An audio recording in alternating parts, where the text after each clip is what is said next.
그림을 그리고자 하는 마음이 있다고 해서 바로 그림이 되는 건 아니겠죠.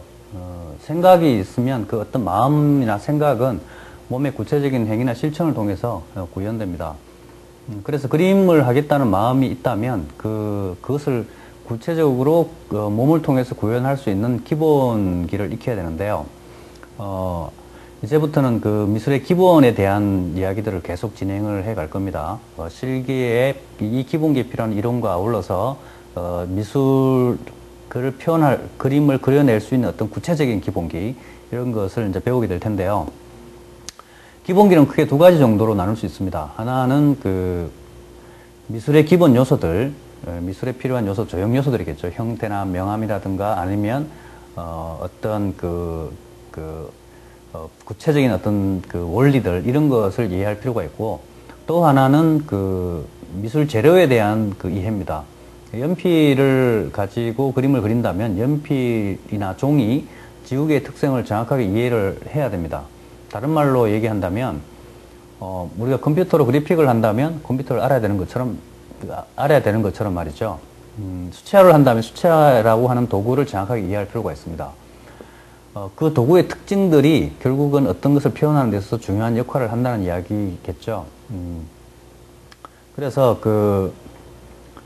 이 미술은 그냥 막연하게 어떤 표현하는 것이 아니라 도구를 이용해서 표현을 하기 때문에 그 도구를 정확하게 이해하는 것. 내가 아주 자연스럽게 또 이렇게 활용을 하고 응용을 할 수 있는 그 도구의 어떤 특성들, 이런 것을 이해하는 것도 굉장히 중요한 기본기 중에 하나입니다.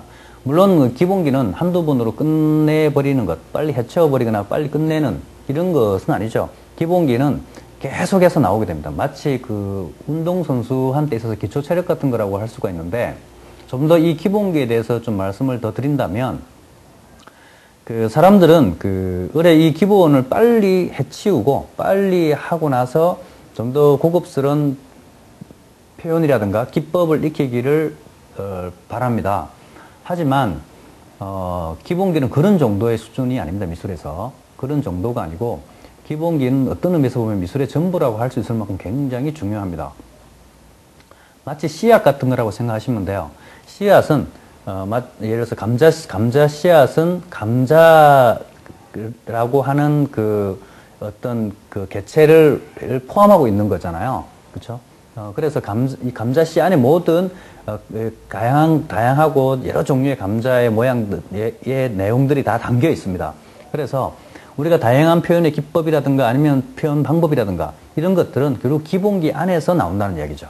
그리고 어떤 의미에서 보면 미술에서 필요한 여러 종류의 어떤 방법들이라든가 어떤 다양한 어떤 개성이라든가 이런 것들이 있는데, 이런 다양한 것들도 결국 이 기본기 안에 내재되어 있다는 이야기입니다. 그래서 기본기를 정확하게 익히지 않으면 어떤 것을 표현하는데 금방 한계가 오죠. 또 좀 더 넓게 말한다면 이 기본기 안에는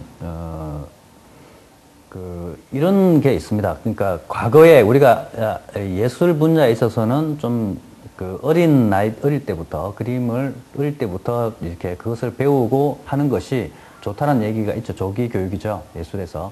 이 조기 교육을 시키는 이유는 무슨 어린 아이들이 대단한 창조 활동을 할 수 있다, 이런 얘기는 아닙니다. 베토벤이 어릴 때부터 피아노를 쳤다고 해서 10대 때 무슨 대단한 유명한 작품을 만들어내거나 이런 것은 아니죠. 오히려 과거에 있었던 많은 어떤 경험들, 그러니까 수많은 사람들이 만들어냈던 어떤 예술적인 성과들을 빨리 익힌다는 얘기가 되는 거죠. 기본기를 빨리 익힌다는 얘기가 더 맞습니다. 빨리 익히고 좀 더 풍부하게 익힌다. 이런 것이 조기 교육의 필요성이라고 저는 생각을 하고 있는데, 기본기 안에는 과거에 있어 왔던 수많은 어떤 미술에 대한 노하우들이 하나의 전형으로 아주 체계적으로 딱, 그리고 아주 효율적으로, 그리고 이렇게 압축돼서 포함되어 있다, 이렇게 생각하시면 될 것 같고요. 또 하나는 기본기 안에는 단지 우리는 실기적인 부분을 자꾸 얘기를 하게 되는데, 이 기본기 안에는 어떤 미학적인 측면이라든가 그림을 그려야 되는 태도라든가 자세, 이런 것까지 사실 포함되어 있습니다. 그래서 제가 그림을 할 때 뭐 어떻게 시간을 어떻게 투자하고 일주일에 한 개씩 그리고 또 어떤 자세를 취해야 되고 그림을 대하는 마음의 상태라든가 또 그림을 그리는 사람은 어떠어떠해야 된다라고 하는 것도 결국은 기본기에 속하는 문제입니다. 그것은 개인의 독특한 다양한 이런 것보다는 가장 기본에서부터 출발할 수밖에 없다는 그런 이야기도 되는 거죠. 그래서 여러분들이 이 기본기를 대하는 태도를 좀 더 좀 진지하게 가져갈 필요가 있습니다. 단순하게 뭐 빨리 배우고 해치워서 이걸 갖고 다양하게 뭔가 표현해봐야지 이렇게 생각하는 것보다는 이 자체에 대해서 충분히 익히고 했을 때 자연스럽게 자기의 모습은 나올 수밖에 없는 거거든요. 또한 기본기는 한번 해보고 말아버리는 것이 아닙니다. 기본기는 그림을 그리고 있는 그 순간까지, 그만두기 전까지 지속적으로 하지 않으면 안 되는 부분 중에 하나입니다. 그래서 제가 앞에서 운동선수의 기초체력 같은 거라고 말씀을 드리는데, 운동선수가 운동을 얕은 현역에서 운동을 하려면 기초체력은 계속 다져가야 됩니다. 뭐 달리기를 하거나 아니면 또 웨이트 트레이닝을 하거나 이런 것을 없이 무슨 구체적인 기술을 익힌다는 것 자체가 아주 우습죠. 실제로 무슨 프로야구나 프로축구 이런 거 보면 잠깐 쉬는 기간이 있죠. 이 기간에 무슨 전속 훈련도 하고 여러 팀워크도 맞춥니다만 웨이트 트레이닝을 가장 많이 한다고 얘기하죠. 또 정규 시즌 기간에 그것을 진행할 수 있는 가장 기초적인 체력이 갖춰져 있지 않으면 아무리 고급스러운 기술도 결국은 사람이 행하는 것이기 때문에 사람으로부터 이렇게 통과해서 진행하는 거기 때문에 좋은 것이 있다고 해도 내가 스스로 그것을 구현해낼 수 있는 능력이나 바탕이 없으면 그거는 뭐 그림의 떡이라고 할 수 있겠죠. 그래서 기본기가 발전하면서 실기력이 발전을 하고요. 또 기본기가 무너지면 실기력도 무너집니다. 그래서 대부분 사람들이 이런 얘기를 해요. 그림을 배우러 와서 저는 수채화는 좀 잘 하는데 소묘를 잘 못해서 기본 소묘가 잘 안 돼서 이 소묘를 좀 배우러 왔습니다. 이렇게 얘기를 하는데 저는 참 우습습니다. 무슨 얘기냐면 이 채색은 잘 되는데 기본기 안 된다 이런 얘기가 아니고 채색이 잘 되면 기본기를 따로 배울 필요가 없죠. 채색도 안 되는 거죠. 다시 말해 그 사람이 그림을 잘 못하는 것은 다른 것을 못해서 그런 게 기본기가 안 돼서 그런 겁니다. 근데 그것을 그냥 이렇게 뭐 자존심이 상하거나 해서 말을 좀 애매하게 굴리는 것뿐은 아니겠습니까? 속이는 거죠, 자기 스스로를. 기본 기술은 단순히 어떤 기술 체계나 학습 체계만을 뜻하지 않고 미술에서 필요한 모든 기술은 미학적인 이론하고도 연결되어 있다는 사실을 꼭 알아야 됩니다. 선, 명암 혹은 구도 이런 것이 그 자체가 그냥 전부라기보다는 이런 것이 왜 일테면 구도 하나만 가지고도 일단 미술사를 우리가 얘기할 수 있습니다. 어떤 사조가 낭만주의 사조에서 잡는 구도와 일테면 고전주의 사조에서 구도를 잡는 방식은 전혀 다를 수밖에 없죠. 현대에서 이렇게 생각해요. 고전주의 방식으로 만약에 한다면 이집트 벽화 같은 거 보신 적 있죠? 사람 얼굴은 옆으로 돌아가고 어깨는 정상이고 팔다리 옆으로 돌아가 있고 이런 모습들. 그것은 고전주의 방식으로 본다면 하나의 구도법인데 그런 방식으로만 그려야 됩니다. 근데 지금 현대에서는 그렇게 그리지 않죠. 이 구도가 대상을 어떻게 포착하고 어떻게 표현하는 어떤 화면에 구현하느냐 따라서 또 전혀 다른 어떤 생각, 미학, 그 다음에 어떤 그 가치도 이렇게 같이 움직인다는 이야기가 되는 거죠. 그만큼 중요하죠. 아무튼 기본기는 구체적인 실기 연습을 통해서 또 실패와 시행착오를 겪으면서 발전을 해갑니다. 학교 공부가 뭐 스텝 바이 스텝이라고 얘기를 한다면 예술 교육은 스텝 바이 스텝도 물론 있지만 그거를 포함하는 어떤 비약적 발전도 있습니다. 그러니까 기본기에서는 별로 실력이 이렇게 눈에 띄게 향상되거나 그렇게 보이지는 않습니다. 그냥 고만고만한 느낌이 있다가 어느 정도 그것이 된다면 갑자기 비약에서 발전하는 경우도 있고요. 또 이렇게 또 우리가 학교 교육에서는 이것을 알려주면 이것을 하고 그것을 알려주면 그 다음을 하고 이런 식이라고 하지만 오히려 미술에서 기본기는 이렇게 우리가 지금은 이제 예술 교육, 학교 교육에서도 이런 걸 쓰죠. 뭐 오답 노트. 그러니까 이렇게 계산을 하면 답이 이런 걸 잘못 선택할 수 있다, 잘못 알 수 있다라고 하는 이런 오답 노트를 가지고도 공부를 많이 하는데 예술에서도 이런 건 아주 오래전부터 사용을 합니다. 기본기를 진행하는 과정에서 실패를 했을 때 우리는 그것을 잘못되었다고 찢어버리거나 지워버리는 이런 것이 아니라 이 실패를 통해서 굉장히 많은 것을 얻을 수 있다는 거죠. 아, 이게 왜 실패할 수밖에 없구나. 이렇게 했을 때는 실패를 하게 되는구나. 라고 하는 경험도 굉장히 소중한 경험이죠. 저는 또 개인적으로도 그렇게 생각합니다. 저도 뭐 이렇게 어떤 것을 생각할 때 가급적 실패를 안 하기 위해서 최선을 다하긴 합니다만 설사 실패를 한다 하더라도 그것을 두려워하거나 뭐 걱정할 일은 별로 없습니다. 오히려 그걸 통해서 많은 경험을 할 수 있으니까 실패도 도움이 되고 성공도 도움이 되고 오히려 너무 이렇게 성공이 들떠서 맨날 매번 어떤 성공만 하게 되면 너무 사람이 또 자만하지 않을까 이런 것도 더 걱정이 되죠. 우리가 이 기본기를 몸에 익히려면 역시 몸을 숙달시키는 방법은 반복과 숙달이 최고의 방식이라고 할 수 있습니다. 이것은 아마 시대가 지나가도 마찬가지일 거고 과거도 그랬을 것 같습니다. 우리가 몸에 붙인다는 얘기는 체화시킨다. 다시 말해서 몸을 설득한다는 과정인데 몸을 설득한다는 것은 몸이 익숙해질 때까지, 몸이 자연스러워질 때까지 계속해서 이렇게 반복 숙달을 할 필요가 있죠. 그래서 머리로 생각하는 것은 머리는 좀 아무래도 빠르죠. 빠른데 몸은 좀 늦습니다. 근데 몸을 아주 잘 숙달을 시키면 머리에서 굳이 생각을 안 하더라도 몸이 움직이는 경우도 많이 있습니다. 권투 선수가 많은 연습을 하게 되면 주먹을 맞아서 그렇게 상태에 빠져도 일정한 주먹이 날아갈 수밖에 없는 주먹을 내는 이런 것들도 결국 머리는 멍한 상태지만 몸이 계속 움직여주는 거죠. 그런 부분. 그래서 머리는 알겠는데 손으로 연결되지 않으면 좀 고급 좀 수준이 있는 사람들은 슬럼프에 바로 빠집니다. 그러니까 나는 머릿속으로 이렇게 표현하고 싶은데 손이 안 따라온다? 손에 문제가 있는 건가요? 아니, 손의 문제라기보다는 몸이 그것을 구현해낼 수 있는 준비가 안 돼 있는 거 아니겠습니까? 그렇겠죠, 그죠? 그것이 서로 같이 일치가 되어야, 내 몸인데 내가 내 스스로 하지 못한다. 이런 이야기인데, 그것을 너무나 당연시 생각하지 말고, 오히려 몸이 익숙해지는 방법과 머리가 익숙해지는 방법은 좀 차이가 있거든요. 그 서로의 차이를 이해해서 거기에 맞추어서 하는 게 필요합니다. 미술에서 기본기는 그렇게까지 복잡하지는 않습니다, 사실. 아주 엑기스를 모아놓은 거고, 그리고 이론이라는 체계가 아주 깊거나 아주 복잡하지는 않죠. 시각적인 거라서. 그래서, 제가 생각할 때는 이런 정도는 중학생 정도면, 나름대로 받아들일 수 있는 정도 수준이라고 저는 생각을 하는데, 그래서, 몸에 좀 붙이고 이 기본기를 소중하게 생각하고 이렇게 좀 배워간다면, 그렇게 어렵지 않게 익힐 수 있지 않을까 그렇게 생각을 하고 있습니다. 그럼 이제부터 연필을 하기 위한 재료에 대해서 좀 구체적으로 말씀을 드리도록 하겠습니다. 재료를 정확하게 이해하는 것도 기본기 중에 하나라고 말씀을 드렸죠. 연필화 재료에서 가장 중요한 것은 연필, 종이, 그 다음에 지우개 이렇게 말씀을 드렸고요. 그 중에서 먼저 종이에 대해서 말씀을 드리겠습니다. 종이라고 하면 일반 종이를 얘기하는 게 아니고 그림을 그리는 화지를 얘기하는 겁니다.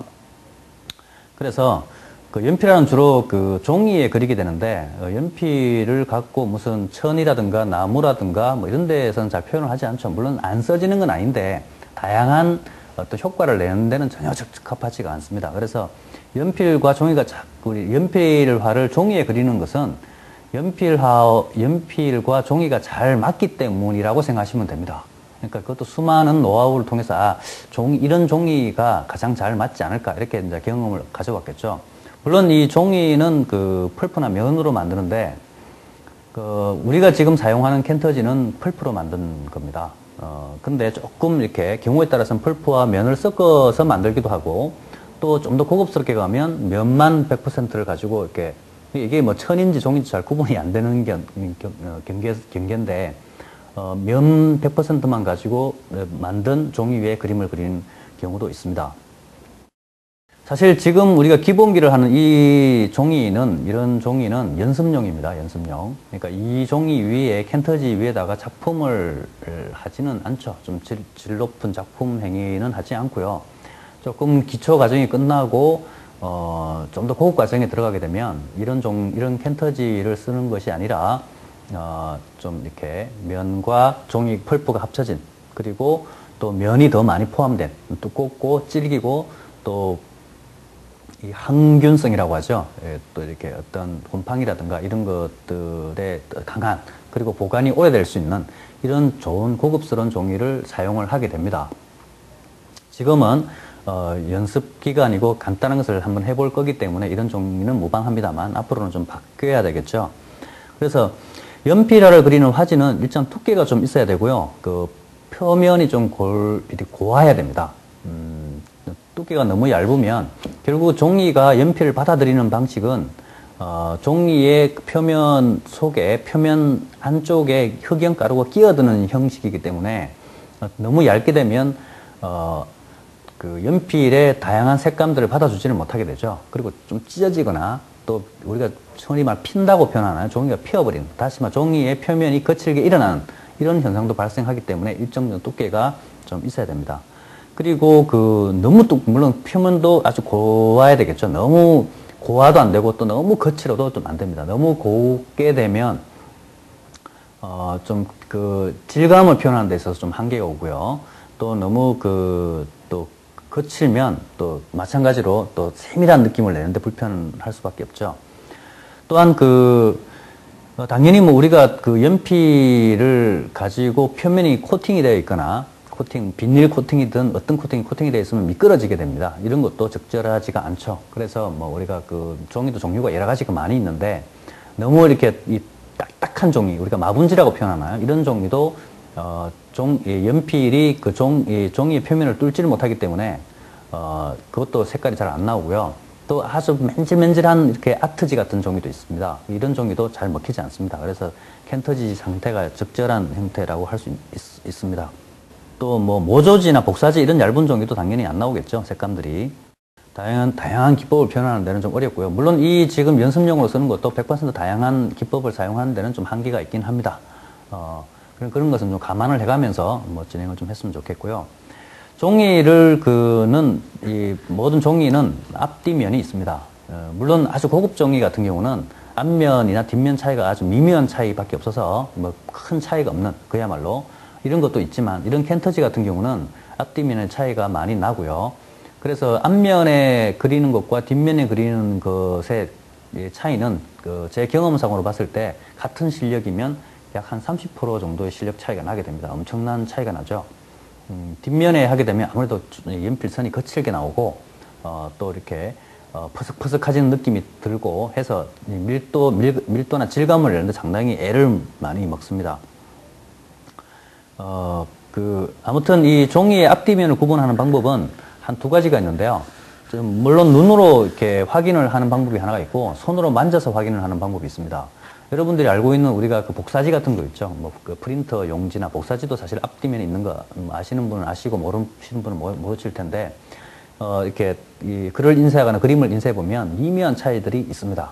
사실 어떤 면에서는 차이가 많이 나죠. 뒷면에 하면 색깔이 좀 퍼집니다. 이렇게 퍼지는데, 캔터지도 앞뒤면이 있습니다. 이렇게 일단은 이것을 앞뒤면을 구분하는 방법은 이렇게 손으로 마치 천의 감을 느끼듯이 앞뒤면을 이렇게 만져봐서 부드러운 면이 앞면이라고 생각하시면 됩니다. 부드러운 면이 앞면.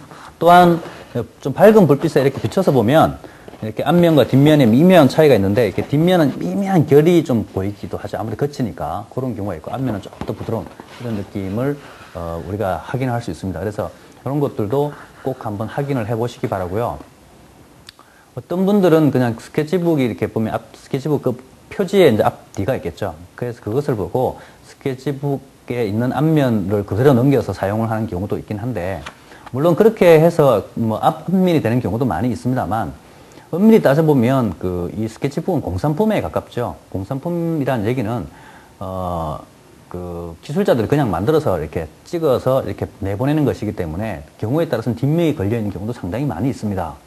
그렇죠. 우리가 그렇다고 해서 이 뭐 회사에다가 얘기를 할 수는 없는 거니까 그것만 너무 믿지 마시고 꼭 손으로 한 장 한 장 확인을 해서 이렇게 해준다면 그런 문제가 좀 없지 않을까, 이렇게 생각이 됩니다.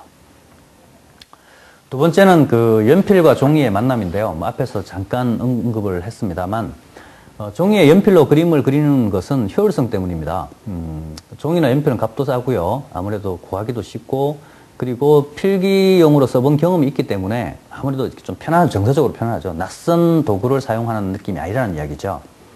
무엇보다도 연필은 지워지기가 쉽습니다. 지우개로 이용하면 수정하기도 편하고요.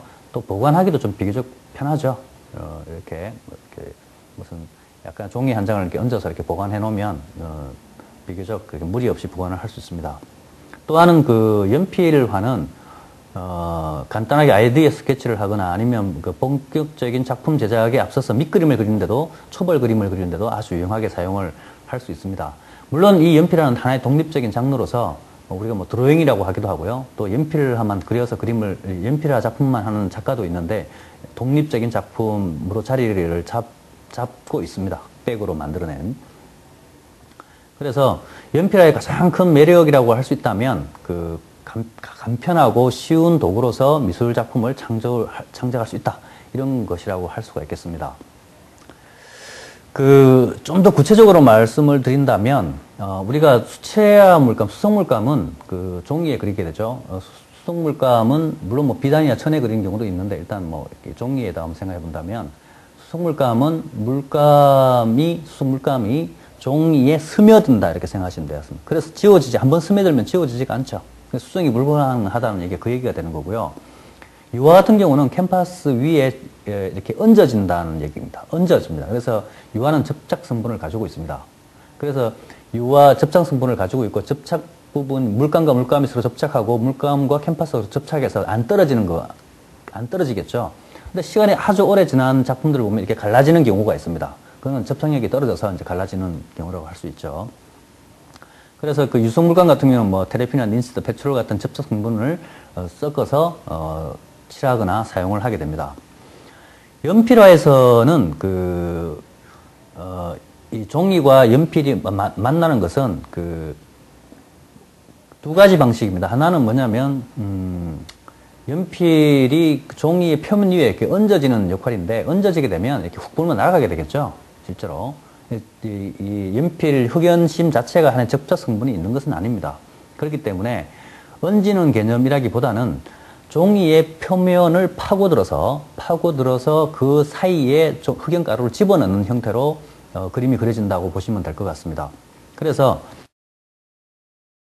이렇게 좀 힘을 약하게 이렇게 그리게 되면 아무래도 연필심이 그 종이 표면에 깊숙하게 들어가지 않기 때문에 잘 지워지게 되고, 연필심을 뾰족하게 깎은 상태에서 깊숙하게 파고 그리게 되면 안 지워지죠. 그거는 지우개가 지나가는 면적보다, 그 세밀함보다 더 깊숙하게 흑연가루가 이 종이 표면으로 들어가 있기 때문에 지워지지 않는다. 이렇게 생각하시면 될 것 같습니다.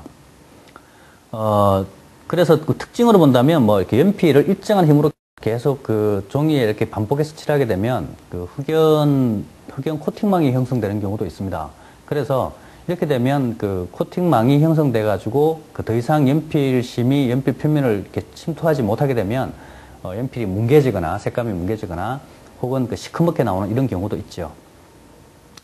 그래서 우리가 연필을 해갈 때는 이런 연필과 종이의 특성을 잘 활용을 해서 표현을 해야 되는데, 기본적인 것은 연필을 사용할 기본은 일단 그 표면을 처음부터 파괴를 하지 말고 가급적이면 처음에는 흐리고 약간 눕혀서 이렇게 서서히 지면을 지면을 덜 파괴한 상태에서 점점 많이 파괴하는 상태로 진행을 해줘야 된다는 얘기죠.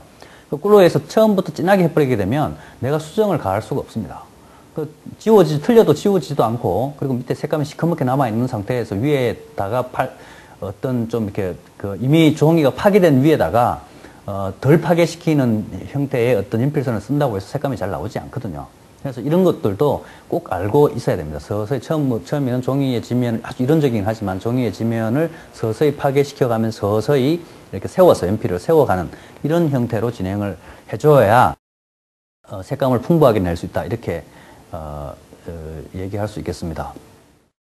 작품의 제작 과정은 마치 이렇게 생각하시면 되죠. 이렇게 그것을 좀 다른 걸 비유한다면, 이렇게 처음에는 물 속에서 마치 이렇게 서서히 어떤 형상이 떠오르듯 처음에는 흐릿하고 뭐가 뭔지 잘 모르는 상태에서 올라오면 올라올수록 점점 형태가 정확해지고 서서히 그 모양도 정확히 알게 되는, 선명해지는 이런 형태로 생각을 해가야 되고, 그 다음에 마치 유리판을 쌓듯이 해줘야 됩니다. 그러니까 흐릿하게 한 판을 전체적으로 이렇게 잡아주고, 또 좀 더 진한 상태로 한 판 잡아주고, 또 한 판 더, 이렇게 판이 쌓여지는 형태로 최종적으로 여러 개의 판이 쌓여서 하나의 그림이 완성되는, 뭐 이런 것을 좀 상상해 보신다면 좀 더 좋겠네요. 우리가 경우에 따라서는 바로 이런 문제들 때문에 2B나 3B, 4B 또는 5B, 6B 이렇게 연필을 바꾸어서 사용하거나 다양하게 사용하는 경우도 있겠죠. 2B로 B 숫자가 작아지면 아무래도 연필이 딱딱하니까 조금 지면을 파괴하는 게 더 강하게 됩니다. 그리고 B 숫자가 늘어나면 연필이 무르기 때문에 진하기는 어둡게 나오고요. 무르기 때문에 이렇게 좀 부드럽게 사용하는 데 도움이 되겠죠. 물론 이것도 좀 많은 경험이 필요합니다. 사람마다 조금씩 다 틀리기도 하고 해서 많은 경험이 필요하고 자기한테 적절히 맞는 그런 도구들을 활용해서 사용을 해야 되겠죠.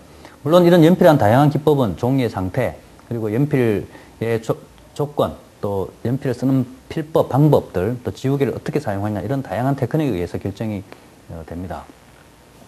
다음은 연필 깎는 방법과 사용법에 대해서 말씀을 드리겠습니다. 연필은 미술용 도구입니다. 그러니까 미술용 도구라고 하는 것은 글을 쓰는 도구와는 전혀 성격이 다르다는 얘기죠. 물론 HB, 주로 연필을 쓰는 것은 HB 이상으로 올라가게 되는데 연필은 주로 B 쪽을 쓰게 되죠. 그래서 그런 부분 차이도 좀 있고요. 또 사용하는 방법 자체도 상당히 틀립니다. 초보자들은 물론 좀 헷갈리는 경우도 있습니다. 무엇보다도 중요한 것은 생각의 전환이 필요하다는 얘기죠. 같은 연필이라 하더라도 분명히 쓰임새에 따라서는 성격을 전혀 다르게, 이렇게 성격이 전혀 달라지죠. 다시 말해서, 그림 그리는 도구로서의 연필은, 글 쓰는 연필과 달리 붓으로 생각을 해야 된다는 거죠. 붓.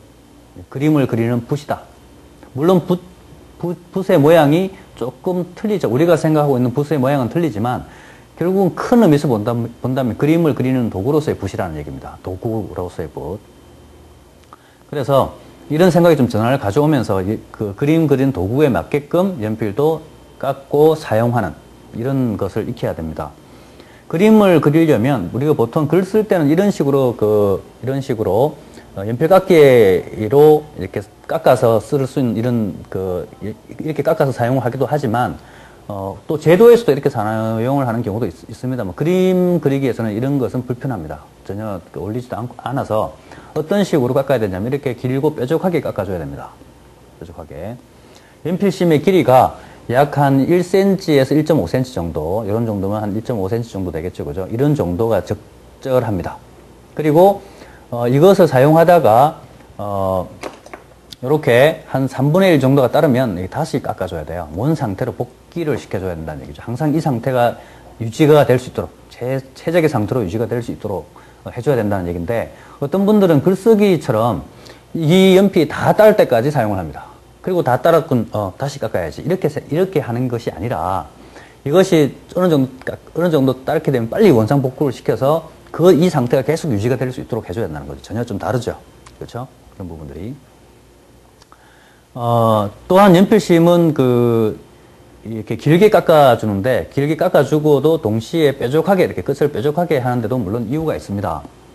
어떤 사람들은 길게 깎는 것은, 자주 깎기 귀찮으니까, 이렇게, 그쵸? 여러 번 깎기가 귀찮으니까 미리 길게 깎는다는 느낌, 이렇게 편리하게 쉽게 받아들이는 데 비해서, 끝을 이렇게 날카롭게 갈아서 사용하는 것에 대해서는 좀 불편함을 느낍니다. 왠지 좀 이렇게, 이런 정도의 뾰족함 정도라면 이렇게 좀 부러질 거다라고 생각하는 또 이렇게 좀 불안함도 있고요. 그죠? 그리고 어차피 연필을 사용하다 보면 끝이 날카롭게 딸게 될 텐데 왜 굳이 이렇게 날카롭게 해야 되냐? 이렇게 반문을 하는 사람도 있고 또 그림을 제법 그렸던 사람들 중에서도 그런 생각을 하시는 분도 많이 있습니다.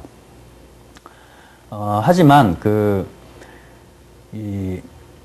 오랫동안 이 방법은 그림을 가르치고 그리면서 터득한 방법입니다. 그러니까 그런 방법보다는 이렇게 뾰족하게 깎아서 쓰는 것이 훨씬 더 다양하게 쓸 수 있는 방법이 있죠. 다시 말해서 연필을 눕혔을 때 이렇게 넓은 면적이 나오기도 하고요. 또 이렇게 세우게 되면 날카로운 면적이 동시에 나올 수 있는 그런 또 이렇게 장점도 있고, 또 연필을 일정하게 흐름을 가져갔을 때 일정의 탄력을 느끼면서 색을 조정할 수 있는 이런 데도 상당히 많이 도움이 됩니다.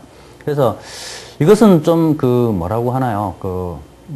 좀 경험적인 부분이라서 딱히 어떤 것이 맞다 반드시 이런 것은 아니지만 이것이 이렇게 하는 것이 보다 효율적이다고 이렇게 생각하시는 게 나을 것 같습니다.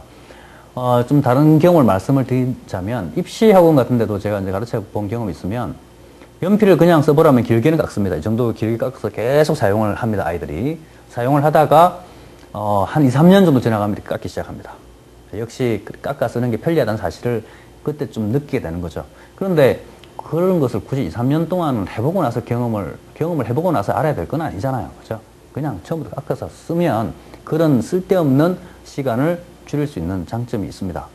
이렇게 한 다음에 나중에 응용하면 되겠죠. 또 어떤 사람들은 그림을 가르친 선생들 중에서도 이렇게 뭉텅하게 쓰는 사람도 있습니다. 일부러 연필심을 깎지 않고 이렇게 그리는 사람도 있고, 그렇게 해서 그림을 잘 표현하는 사람도 있죠. 그래서 내가 그러하기 때문에 뭐 너희들도 이런 식으로 그래라 이렇게 말하는 사람도 있긴 하지만 저는 좀 무책임하다고 생각합니다. 어차피 그림을 지도할 때는 조금이라도 나은 방식을 얘기해 주는 것이 훨씬 더 낫겠죠. 그렇죠? 그래서 처음에는 좀 따라 해보세요. 방법이 전부는 아니다 하더라도 좀 이렇게 깎아서 사용을 하시기 바랍니다. 그 다음에 그 연필 잡는 법 물론 있겠죠. 물론 특별한 방법이라고 생각하지는 않습니다만 또 어떤 면에서는 특별한 방법일 수도 있습니다. 연필을 잡는 방법은 원칙은 그림을 그리는데 가장 편리한 방법을 잡으면 됩니다. 가장 편리한 방법. 그런데 이건 좀 무책임하지요. 그럼 어떻게 편하다는 건지 잘 모르잖아요. 그죠? 그래서 이것은 연필과 종이 사이의 거리나 각도의 변화, 또 이런 것에 따라서 다 달라지고, 또 내가 어떤 기법으로 쓰느냐, 어떤 진행 상태로 하느냐, 진행 상태가 어느 정도냐에 따라서도 연필을 잡는 방법도 달라지고요. 이젤 위에서 그리느냐, 책상 위에서 그리느냐에 따라서도 크게 달라집니다. 그리고 이를테면 이런 식으로 글을 쓰듯이 연필을 잡는 방법도 있고, 이렇게 넓게 이렇게 잡는 방법도 물론 있습니다. 어떤 때는 이렇게 사용을 해야 되고, 어떤 때는 이렇게 사용을 해야 됩니다. 그죠?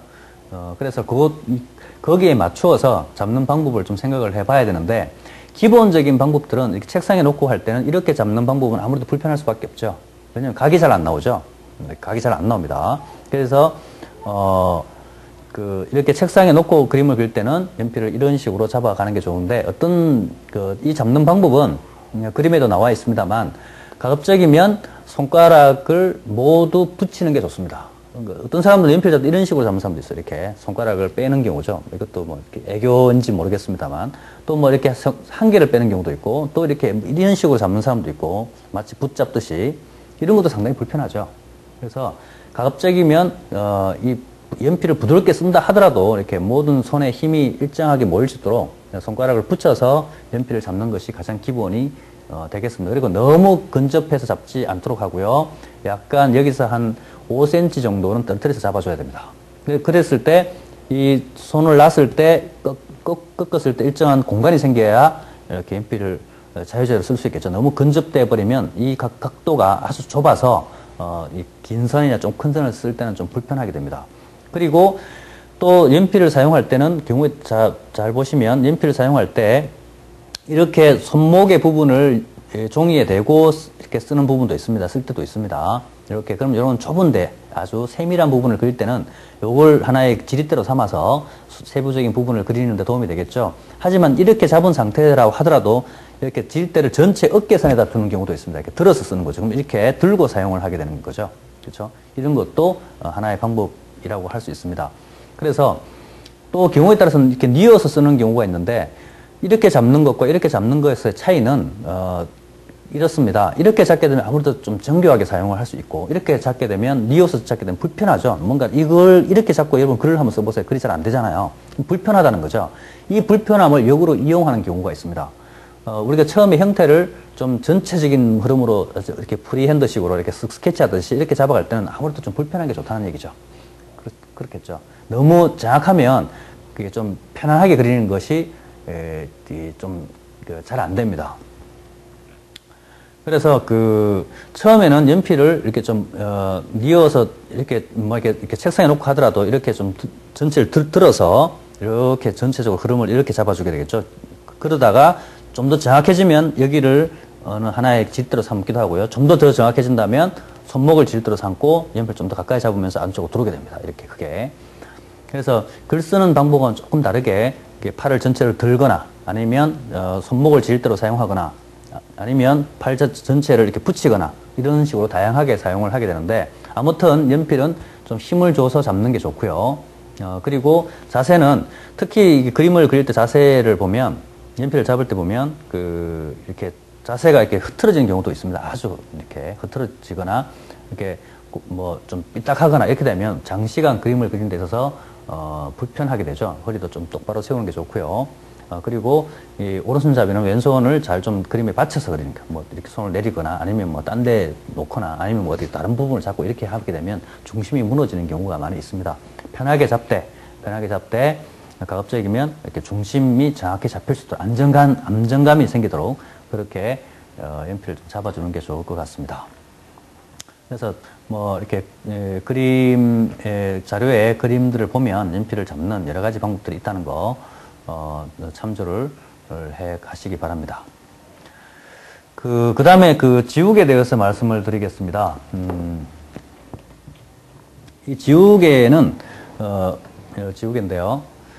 지우개는 우리가 흔히 어떤 그 잘못되거나 틀린 부분을 수정을 하거나 고치는데 사용을 하는 이런 것으로 알고 있습니다. 물론 뭐 틀린 얘기는 아닙니다만 이 지우개를 사용할 때 조금 생각의 전환이 있었으면 좋겠는데, 그게 뭐냐면 이것은 그 그림 그리기에서는 실패라는 건 사실 없습니다. 우리가 만약에 유화로 그림을 그린다면 자, 내가 검정으로 칠했습니다. 검정으로 칠했다면 유화는 지워지지가 않죠. 물론 뭐 끌고 내가 그럴 수도 있지만 일단 원칙적으로 지워지지 않는다고 해서 검정으로 칠했다면 만약에 그 부분을 수정을 한다면 어떻게 할까요? 흰색 물감으로 칠하는 수밖에 없어요. 그죠? 그러면 그것은 지우는 게 아니고 칠하는 것이 되겠죠. 그래서 연필화도 마찬가지로 연필이 하나의 검정 물감이라고 한다면 이 지우개는 흰색 물감이다, 이렇게 생각을 해야 됩니다. 이 차이는 우리가 단지 어떤 틀린 것을 수정하거나 또 이렇게 생각하는 것은 마치 그 옛날에 노래 가사 중에 이런 게 있습니다. 사랑은 연필로 쓰세요. 왜냐하면 사랑이 잘못되면 빡빡 지우면 되니까. 이런 부정적인 의미랍니다. 상당히 부정적인 의미죠. 부정적 의미가 아닌 긍정적인 의미. 오히려 흰색으로 칠한다, 지워서 없앤다라기보다는 흰색을 더 얹어준다, 이런 생각을 가져가는 것이 좀 더 긍정적인 생각이고, 그래야지만 지우개를 좀 더 이렇게 적극적으로 사용할 수 있다는 얘기입니다. 만약에 이걸 부정적으로 사용하게 되면 이렇게 되죠. 지우개를 가급적 안 쓰는 사람이 그림을 잘 그린 사람이 됩니다. 그렇겠죠, 그죠? 우리가 답을 쓰는데 틀린 답을 안 쓰고 정답만 쓰는 사람들 있잖아요. 그럼 굉장히 똘똘하고 잘하는 사람 같이 보인단 말이죠. 근데 그림은 그거하고 전혀 관련이 없습니다. 지우개를 오히려 많이 쓰는 사람이 훨씬 그림을 잘 그릴 가능성이 높다는 이야기입니다. 부정적 개념과 긍정적 개념의 차이는 바로 거기에서 나타나죠. 그래서 제 경험으로서는 이 연필만 갖고 표현을 하는, 연필화에서 연필의 여러 기법들을 연필만 갖고 표현할 수 있는 것은 한계가 있습니다. 그것은 마치, 볼펜으로 그림을 그린 것 같은 그런 한계가 분명히 있겠죠. 지우개를 가급적 사용하지 않는. 혹 지우개를 틀린 부분만 사용을 하게 되면, 틀리거나 잘못된 부분을 지워가는 개념으로 사용을 한다 하더라도, 실제로 그 연필의 다양한 표현을 하는 데서 한계가 상당히 옵니다. 다시 말해서, 이 지우개를 하나의 흰 붓으로 사용을 하게 된다면, 그 연필이 내지 못하는 한 30-40% 이상의 어떤 기법들을 만들어낼 수 있다는 얘기죠. 이 두 가지가 서로 어우러져서, 다시 말해서 지우는 것이 단지 틀려서 지우는 것이 아니라 그림을 그리기 위해서 어떤 부분을 표현하기 위해서 이 지우개를 사용하는 경우가 굉장히 많이 있습니다. 그래서 지우개도 이렇게 날카로운 면을 이용해서 마치 연필 끄듯이 이렇게 사용하는 방법도 있고요. 그 다음에 퉁퉁퉁 쳐서 이렇게 쳐서 색감을 맞추는 방법도, 색감을 내는 방법도 있고, 그 다음에 밀어서 끌어올리면서 쓰는 방법도 있고, 그 다음에 또 반대로 어둠 쪽으로 이렇게 끓는 방법도 있고요. 여러 가지 기법들이 있습니다. 그리고 색감을 내기 위해서 의도적으로 칠하고 지우기를 반복하는 경우도 있죠. 그것이 겉으로 보면 완전히 100% 지워지는 것이 아니기 때문에 미미한 색감들이 쌓여서 독특한 질감을 내는 이런 경우도 있습니다. 그래서 이렇게 다양하게 사용을 해야 되고 긍정적으로 사용을 해야 되는데, 지우개를 잘 쓰는 방법은 많이 쓰는 수밖에 없죠. 그렇죠? 안 쓰는 것보다는 많이 쓰다 보면 이것에 대한 어떤 다양한 효과들을 우리가 확인을 해볼 수 있습니다. 그러려면 이 지우개를 좀 더 효과적으로 좀 사용할 필요가 있는데, 이 지우개는, 이렇게, 칼로, 반 정도를 약 대각선으로 이렇게 사선으로 그어서 한 45도 정도 각도를 이렇게 잘라서 사용하시는 것이 훨씬 도움이 됩니다. 이것도 굳이 이렇게 통째로 사용하는 것도 뭐 완전히 안 된다, 이런 것은 아니지만, 경험상 이것을 잘라서 사용을 하게 되면 이런 식으로 이렇게 잘라서 사용을 하게 되면 훨씬 더 유용하게 쓸 수 있다는 거죠. 이거 그냥 쓰는 것보다는 훨씬 더 유용하게 사용을 할 수가 있습니다. 또 적절한 크기이기도 하고요.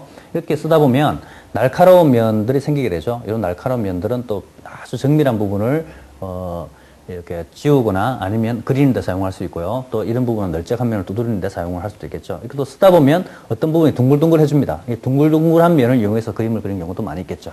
그렇죠? 또 좀 더 세밀하게 하기 위해서는 그 지우개를 좀 더 이렇게 날카롭게 잘라서 이런 식으로 잘라내서 부분적으로 사용하는 경우도 물론 있습니다. 네, 이것도 다양하게 사용을 표현을 할 수 있는데 이런 식으로 잘라서 꼭 사용을 해보시기 바랍니다. 세 번째, 그 실기 연습을 해야 되는데,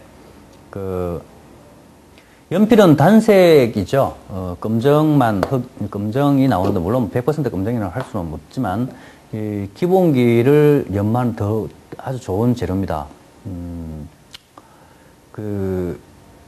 주로 이제, 근데 연필선에서 주로 많이 사용하는, 그림 그리기 위해서 많이 사용하는 선들은, 글쓰기하고는 좀 특징이 좀 다릅니다. 다른데, 연필선의 종류는 굉장히 많이 있죠. 이를테면, 직선도 있을 거고, 직선, 축축축, 직선을 그어가는 직선도 있을 것이고, 곡선도 물론 있겠죠. 곡선. 그럼 좌측에서 우측으로 끊는 선, 그어서 사라지게 하는 선도 있고, 우측에서 좌측으로 사라지게 하는 선도 있습니다. 그렇죠? 그리고 선도 이렇게 가닥으로 여러 번 겹쳐서 만드는 것도 있고요. 종이에 붙여서 떼지 않은 상태에서 밀어서 서로 사용하는 여러 가지 연필의 종류들이 있는데, 이것을 일일이 이걸 할 때는 이렇게 해야 된다, 저렇게 해야 된다, 이렇게 설명하기는 좀 어렵습니다. 그건 그때 실기하는 과정에서 쓰다 보면 이해될 수 있고, 또 강약, 힘을 강하게 줬을 때와 약하게 줬을 때 느낌이 좀 다르죠. 이런 부분도 사람들의 정서라든가 혹은 느낌들, 직선이 강하게 갔을 때의 느낌이 분명히 틀리고, 곡선을 사용했을 때 느낌이 물론 다르다는 사실은 여러분도 알고 있습니다. 또 겹쳤을 때와 어두웠을 때, 밝았을 때 모든 미미한 차이가 있고, 이런 것도 사람이 정서적으로 반응을 하죠. 이런 것을 이용해서 하다 보면 곡선을 중심으로 그림을 그리면 그림 자체가 굉장히 부드럽고 편안하게 오겠죠. 아무래도 직선을 많이 사용했다면 그림이 아무래도 딱딱할 수밖에 없는 이런 특징도 분명히 가지고 있습니다. 물론 그것을 적절히 다 섞어서 사용하는 경우도 있겠죠. 아무튼 우리가 이 연필을 사용하는 데 있어서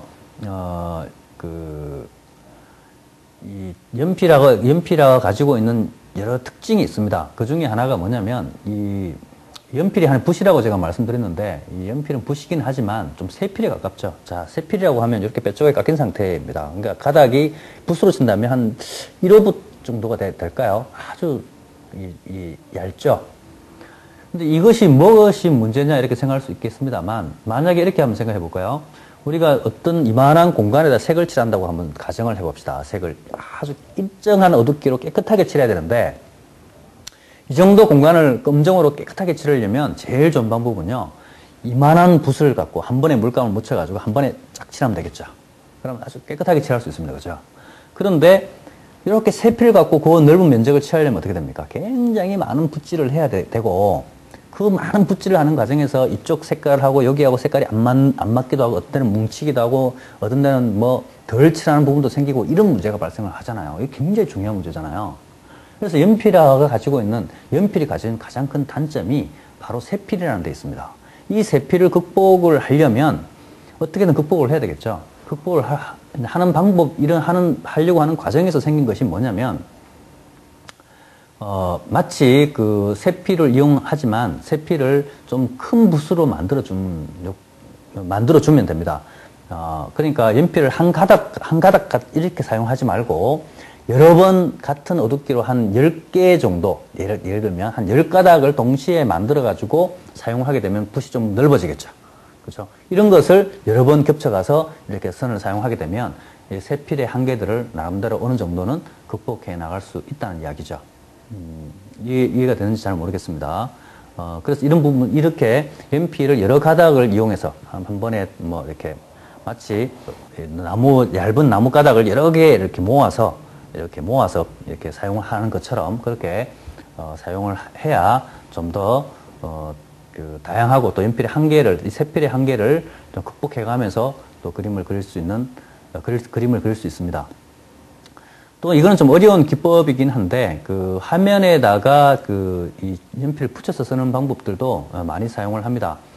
그럼 그게 무슨 얘기냐면 뭐 나중에 고급에서 진행을 다시 하긴 할 텐데 이게 연필을 사용하기에는 이게 튕기듯이 쓴다는, 이렇게 튕기듯이 사용을 하게 됩니다. 이런 식으로. 그것이 아니라 연필을 화면에서 떼지 않은 상태에서 계속 이렇게 붙여서 쓰는 방법이겠죠. 이렇게. 그렇게 되면 좀 다른 느낌의 색이 나오게 됩니다. 이런 식으로 보시면 좀 다르죠. 그죠? 이렇게 마치 연필이 세필의 느낌이 아니라 좀 더 넓은 붓의 느낌을 낼 수도 있겠죠. 요것이 한 개 낮게 쓴다면 이런 식으로. 이런 것들도 고급 단계의 연필의 고급 응용편이라든가 고급 단계로 올라가게 되면 유용하게 사용하는 기법 중에 하나입니다. 다음에는 실기 연습을 진행을 하는데 이 실기는 실기 강사와 여러분들이 진행을 하셔야 됩니다. 선긋기뿐만 아니라 선긋기하고 그 다음에 색칠하는 기법, 그 다음에 명도 11단계, 그 다음에 그것을 응용한 4개의 실기 과정을 진행을 하게 됩니다. 제일 먼저 하는 것이 선긋기를 해야 되겠죠. 이 선긋기는 적절한 제도와 아울러서 연필의 어떤 일정한 연필, 글쓰기에서 그림을 그려가는 방식으로 전환시키기 위한 하나의 방편으로서 이 선긋기 과정을 진행을 합니다. 쉬운 것 같지만 상당히 어렵고요. 또 어려운 것 같지만 또 정답이 없는, 특히 어떤 구체적인 정답을 요구하지 않는 이런 거라서 한번 진행을 해보시면 어떤 좀 차이가 있구나 이렇게 좀 알 수 있을 것 같고요. 이렇게 약간의 형식에다 어떤 제도를 해서 어떤 형식에다 끌어다 맞추는 이유는 막연하게 연습을 해서는 그 연습이 되는 것은 아니죠. 그렇게 연습이라고 하는 것은 일정의 약간의 제약과 통제가 따라야 됩니다. 어떤 것은 이렇게 반드시 해야지만 반드시 해야 된다라고 하는 어떤 그 제약이 내가 연습의 어떤 구체적인 부분을 연습하는 데 있어서 효과적인 어떤 효율적이고 효과적인 어떤 이 훈련 방법이라고 할 수가 있기 때문에 이런 형식을 사용을 하게 됩니다. 그리고 색칠을 하는 것도 색이라고 하는 것은 사실 어찌 보면 컬러를 사용한 것이 아니기 때문에 색칠이란 말이 우습게 느껴질 수도 있겠습니다만 여기에서 우리가 색이라 하면 흑백의 단계를 얘기하는 겁니다. 그걸 칠하는 것도 다양한 기법들이 있고 또 응용하는 것, 명도 11단계, 5단계, 3단계 이런 과정들도 색에 대해서 하나의 일정한 면적을 일정한 색으로 아주 이렇게 얼룩이지거나 아니면 뭉침 현상이 없는 상태로 깨끗하게 칠해가는 이런 과정들도 굉장히 중요한 기본기 중에 하나고 또 재료를 활용하는 또 테크닉을 우리가 숙달하는 데서도 좋은 방편이 됩니다. 이 과정은 그렇게 복잡하지는 않기 때문에 일주일에 한 2점씩 그리면 훨씬 좋겠네요. 그러니까 선긋기하고 색칠하기를 한 번에 진행을 하고 그 다음에 명도 11단계하고 응용 단계를 다음 한 주를 더 이렇게 진행한다면 나름대로 기초에서 처음에 연필선을 맛보고 또 재료에 대해서 이해하는 데 큰 도움이 될 것 같습니다. 그래서 이 4가지 뒤에 쭉 나와 있는 이 4가지가 과제가 됩니다. 실기 과제고 나름대로 이것을 가지고 또 평가를 한번 또 실기 강사들의 어떤 실기 강의를 들으면서 평가도 해보시고 또 다른 사람은 어떻게 하는지 그런 것들도 참조를 해보시기 바랍니다. 여기까지 이제 기본기에 대해서 이제 시작을 하고 있고 어설프게 어찌 보면 이게 도대체 그림 그리기 시작인지 잘 모르실 수도 있고 좀 너무 막연할 수도 있긴 한데 일단 첫 걸음이 시작이 반이라는 말이 있죠. 첫 시작하는 것이 가장 또 어렵지만 또 나름대로 이렇게 호기심을 갖고 한번 착실하게 진행해 보신다면 이후에 어떤 또 다음 과정을 진행하는 데 있어서도 큰 도움이 될 것 같습니다. 높아심에서 드리는 얘기인데 어떤 분들은 이 정도는 나도 할 수 있어 이렇게 생각해서 다음 단계를 뛰어넘거나 이렇게 하시는 분도 있는데 그러지는 마시고 할 수 있다면 다시 한번 진행을 해 보시기 바랍니다. 그리고 이건 정답을 요구하는 것이 아니거든요. 그러니까 잘했다 못했다가 아니라 선긋기를 통해서 집중력도 필요하고요. 또 얼마나 시간이 내가 걸리는지 이 정도를 하는데 시간이 대략 얼마 정도 걸리고 대략 어느 정도 집중력이 필요한지를 스스로 몸이 알아야 되지 않겠습니까? 그렇죠? 이게 그래야 이게 힘들지 않다. 이게 기본적으로 정상인지 비정상인지 이런 것도 감을 잡아볼 수 있는 또 그런 과정이기도 합니다. 그래서 이런 실기 과정을 다 진행을 하면서 그 다음 또 과정으로 넘어가게 되는데 이 기초 과정이고 이걸 한번 끝냈다고 해서 다시 없어지는 건 아닌데 다른 형태로 계속 이 과정들은 또 진행이 될 것으로 생각이 됩니다. 오랜 시간 동안 제 강의를 들어주셔서 대단히 감사합니다.